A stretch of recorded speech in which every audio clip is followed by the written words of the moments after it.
Hey everyone, this is Elenbaas from Nightlight Astrology, and today we're going to take a look at verses 73 and 74 of the Tao Te Ching. This is continuing on in our series. We're almost to the end of our series on the Tao Te Ching for astrologers. You don't have to have seen any of the previous episodes to jump in and enjoy this one, although all of the other episodes I think are also really rich. Every single text and verse from the Tao Te Ching is absolutely beautiful and has been a part of my daily practice in terms of how I prepare my talks and what kind of spiritual insights go into the formation of my content. So it's good to pause once in a while as people who are subscribed to and interested in astrology content in order to ask ourselves, what are we doing? Like, why do astrology? What is it meant for? Spiritually speaking, why did this ancient spiritual practice ever come about in the first place? And what was the intention behind it, according to the ancient sages and mystics who downloaded it or practiced it? So we're looking at a text that is not directly related to astrology, but has many parallels philosophically. Verses 73 and 74, as always, I will read through each verse twice, and on the second read through the verse, we will offer some reflections and commentary in light of our study of astrology. I'm reading from the Jonathan Starr translation of the Tao Te Ching, which is from Tarcher Cornerstone Editions. I love this edition and find that it's really a beautiful and easy read, especially if it's your first time reading the Tao Te Ching. Some translations are a lot headier than others, and that's fine too.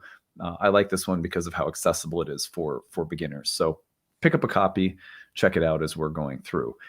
I am going to put the presentation up on the screen so that you can read along with it on your screen at home if you have one. But I'll also be reading it directly from the text, so you will be able to hear me if you're listening on the audio version of this. So before we get into it, as always today, don't forget to like and subscribe, share your comments and reflections. It helps the channel to grow. Click the notification bell for updates if you want to know when I'm going live. You can find transcripts of any of these daily talks on my website, nightlightastrology.com, where you can also see all of the courses that I offer and the readings and all the other good stuff. We have a couple of classes that just started this month. You can go check those out if you want to join. It's not too late. Any questions that you have as you check out the info on our website, email us, info@nightlightastrology.com.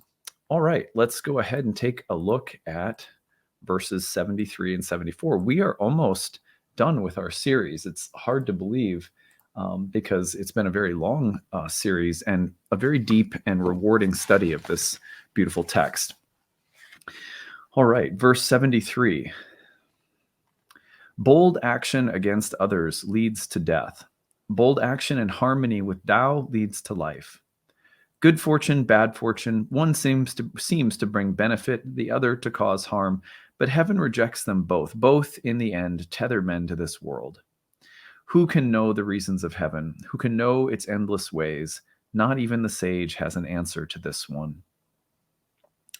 Heaven's way does not strive, yet it always overcomes. It does not speak, yet it responds. It is not summoned, yet it appears. It does not hurry, yet it completes everything on time.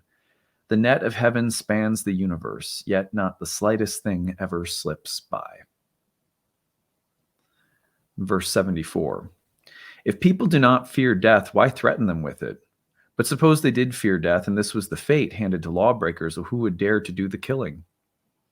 There is always a Lord of Death. He who takes the place of the Lord of Death is like one who cuts with the blade of a master carpenter. Whoever cuts with the blade of a master carpenter is sure to cut his own hands. It's an interesting verse.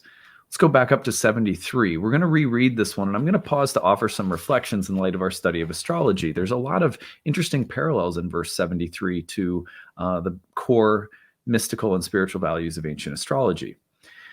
Bold action against others leads to death. Bold action in harmony leads to life. One of the things that the Roman poet Manilius said, and his text, the Astronomica, is a textbook on astrology that was written in poetic verse, one of the first earliest surviving texts of the Hellenistic era, although there are authors cited in early texts that come much prior to Manilius. In this text, he says that the purpose of astrology is to learn how to live in harmony with the heartbeat of the heavens. It's as though when you study astrology and you bring it into your life, that one of the benefits of doing it is that it leads you into a state or sense of alignment with the cosmos. Now, this verse is not saying that exactly, but what it is saying is that somehow when you take bold actions against others, it's problematic karmically. However, when you live life in harmony with the Tao, there's obviously a contrast here that's being offered, which suggests that you're not going to be an aggressive person who's harming other people if you're paying attention to this this way, this path, this alignment. That this alignment provides us a sense of living that is more peaceful and harmonious. And that is precisely what ancient astrologers said as well, that when you live life in accordance with the Tao, so to speak, or the cosmos, the Stoics said it, the Platonists said it, the Hermeticists all said it in different ways, that there's a sense in which the alignment provides you with a peacefulness that doesn't come when you're acting from the ego, which is also why when you're acting from the ego, it's more likely that eventually you'll get into the game of domination and competition and so forth. This next part is really important. Good fortune, bad fortune. One seems to bring benefit, the other seems to cause harm. But heaven rejects them both. Both in the end tether men to this world. Whether it's Ptolemy or Vettius Valens, many of the early, or Firmicus Maternus, many of the earliest astrologers say that what astrology teaches you is that the world is like a wheel of fortune that's always turning, like the game show Wheel of Fortune. And that what you'll notice is that things are filled up with good fortune, and then eventually in time they're emptied, and that the world works cyclically to fill up things and to empty them. And at the end of the day, the sage, or the one who's practicing astrology, is learning to live a life that is situated in the soul. And the soul, though it experiences good fortune and bad fortune, does not get attached to or identified with those states. It's not that we deny their existence. It's not that we don't experience good fortune or bad fortune. It's that our inner sense of who we are and what brings us steadiness, happiness, joy, is not ultimately rooted in these vacillations, because we've understood them.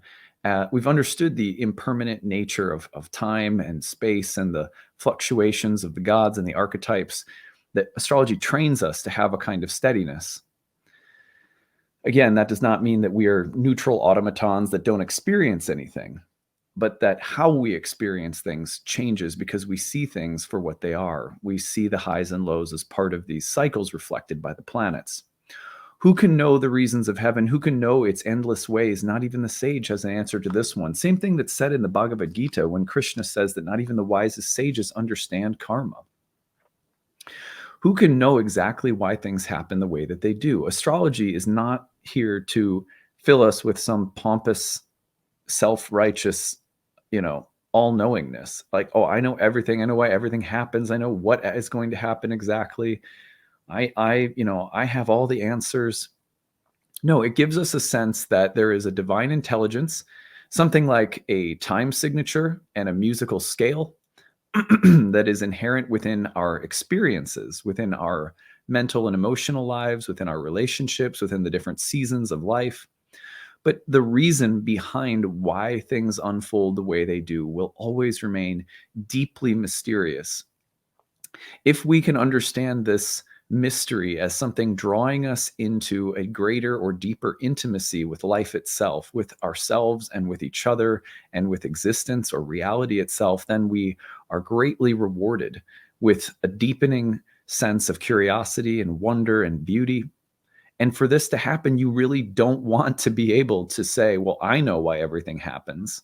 But you do want to be able to say that I trust the way in which everything happens because I've trained myself to see and feel a kind of intelligence that's moving things along. And that's what astrology is all about, as well as the path of the Tao. Heaven's way does not strive, yet it always overcomes. It doesn't speak, yet it responds. It is not summoned, yet it appears. It does not hurry, yet it completes everything on time. The net of heaven spans the universe, yet not the slightest thing ever slips by. And these realizations to me are the same kinds of realizations that we get to receive the benefit or the joy of as we live a life that is reflective, astrologically reflective. We use the symbols of astrology to see that heaven has a way that's doing but not striving, that's speaking. It doesn't speak verbally, yet it is responsive and intelligent. I mean, sometimes it does speak verbally. It's not summoned, yet it appears. It doesn't hurry, yet it completes everything on time. There's nothing about this divine intelligence that we learn to feel and sense through astrology that feels rushed or like ambitious or and it's a bit like a hide and seek game. If you go at it directly, it hides. If you try to hide from it, it finds you. So it's a beautiful kind of dance that we end up doing with this divine presence. And it could be, honestly, astrology teaches me that this is present in the small everyday things as much as it is the big things. Okay, verse 74, if people do not fear death, why threaten them with it? But suppose they did fear death, and this was the fate handed to lawbreakers, who would dare to do the killing? There is always a Lord of Death. He who takes the place of the Lord of Death is like one who cuts with the blade of a master carpenter. Whoever cuts with the blade of a master carpenter is sure to cut his own hands. Yeah, this is a great verse talking to us about the danger of becoming judgmental and of thinking that it is our job to punish other people. If people do not fear death, why threaten them with it? But suppose they did fear death, and this was the fate handed to lawbreakers, who would dare to do the killing?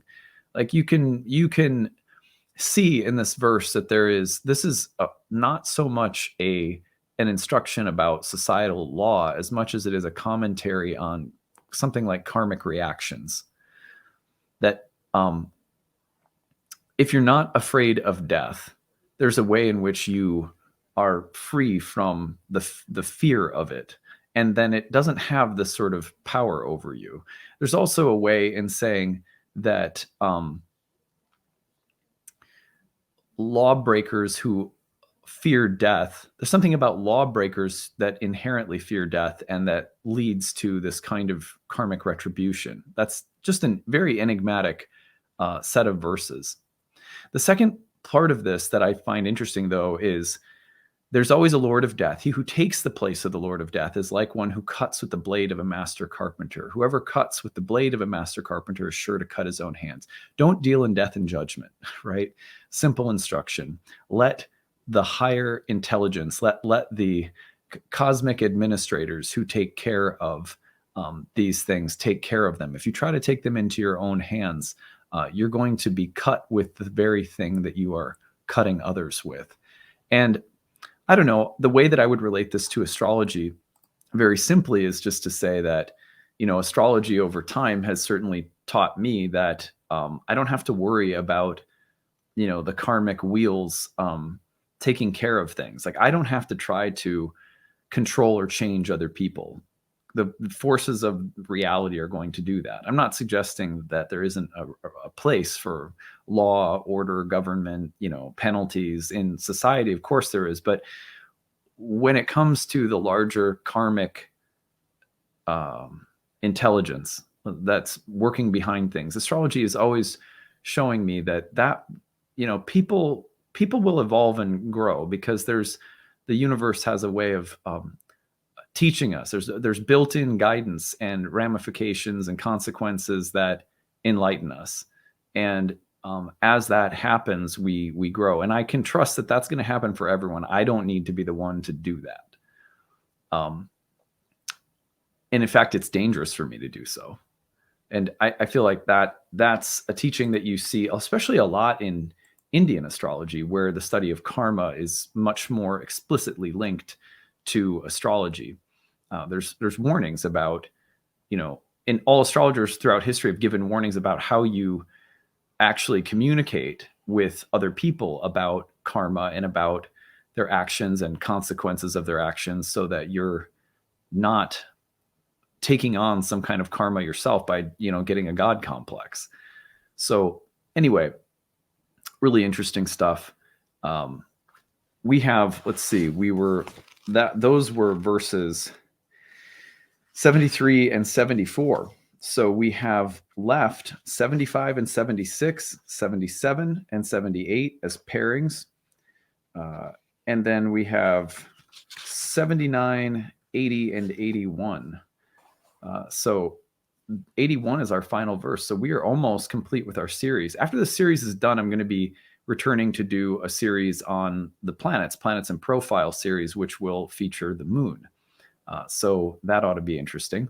And I'm looking forward to that, and also to some of the concluding remarks and teachings of the Tao Te Ching in the next couple of weeks. Hope you guys are having a nice middle of your week, and we will be back with more content tomorrow. Until then, take it easy, everyone. Bye.